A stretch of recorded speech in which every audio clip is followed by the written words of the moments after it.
Hello friend, welcome back to my channel Duja home কিচেনে সবাইকে welcome. তো যারা দই তৈরি করেছেন কিন্তু জমেনি, ভিডিওটা শুধু তাদের জন্য। তো এখানে আমি 1 লিটার দুধ নিয়েছি, আমি এখানে গরুর দুধ নিয়েছি। তো আমি দুধটা প্রথমে ভালো করে জাল করে নেব। আর এদিকে আমি টক দইয়ে পানি ঝরতে দিয়েছি। তো টক দই হোক মিষ্টি দই হোক, যে কোনো দই নিলেই হবে। আর এই যে দুধটা আমি অনেকটা কমিয়ে নিয়েছি, আপনারা দেখে বুঝতেই পারছেন।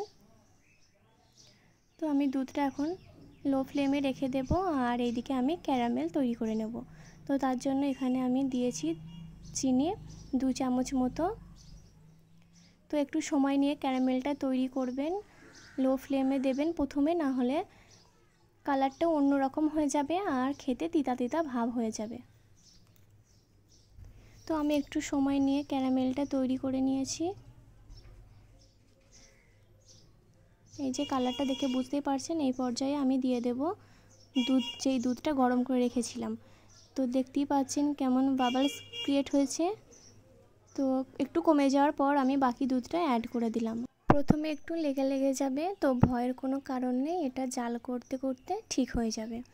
তো এ পর্যায়ে আমি আর 1 চামচ চিনি অ্যাড করে দিলাম। তো আপনারা আপনাদের মিষ্টি পছন্দ অনুযায়ী দিয়ে নেবেন। তো চিনিটা আমি আবারও ভালো করে মিশিয়ে দিলাম। তো এ পর্যায়ে আমি দিয়ে দেব গুঁড়ো দুধ। তো এখানে আমি 4 চামচ মতো গুঁড়ো দুধ দিয়েছি। তো গুঁড়ো দুধটা দেওয়ার পর আমি আবারও ভালো করে মিশিয়ে দেব। আর এই দইটা যে কেউ তৈরি করে নিতে পারবেন যদি এই টিপসগুলো ফলো করেন। আর বাড়িতে তৈরি করে দেখবেন, সবাই করতে পারবেন। তো আমি ভালো করে মিশিয়ে নিলাম। তো আপনারা চামচের করে মিশিয়ে নিতে পারেন।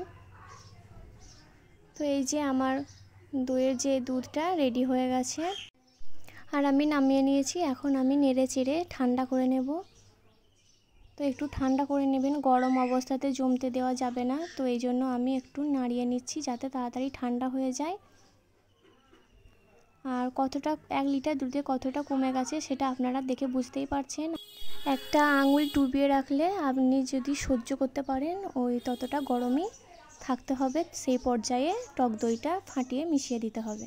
তো আমি টক দইটা দিয়ে দেওয়ার পর আবারও ভালো করে মিশিয়ে দিলাম। তো আমি 5 মিনিট মতো ভালো করে মিশিয়ে নিয়েছি।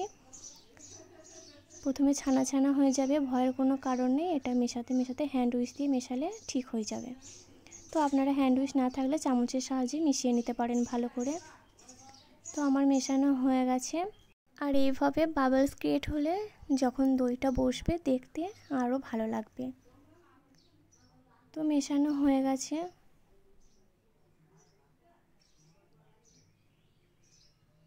এখানে আমি প্লাস্টিকের পাত্র নিয়েছি, যেই পাত্রে আমি দইটা জমতে দেব সেই পাত্রে আমি ভালো করে টক দইটা চারিদিকটা মিশিয়ে নেব। তো এই যে আমার মাখানো হয়ে গেছে চারিদিকটা। আর আপনারা মাটির ভাঁড়েও জমাতে পারেন দইটা। তো এরপরে আমি ওই যে দইয়ের যে দুধটা ওটা আমি দিয়ে দিলাম। তো এটা আমি রেখে দেব 7-8 ঘন্টার মতো। তো আপনারা চাইলে রোদে রাখলেন 2-2.5 ঘন্টার মধ্যে জমে যাবে। এই যে আমি ঢেকে রেখে দিলাম। আমি 7-8 ঘন্টা পর ফিরে এলাম। এই যে দেখুন দইটা জমে গেছে, কতটা সুন্দর পারফেক্টভাবে জমেছে। তো এইভাবে আপনারা তৈরি করবেন, যে কেউ তৈরি করে নিতে পারবেন। আর ভিডিওটি যদি ভালো লাগে অবশ্যই লাইক করবেন, আমার চ্যানেলটিকে সাবস্ক্রাইব করবেন। নেক্সট ভিডিও কি দেখতে চান অবশ্যই কমেন্টে জানাবেন।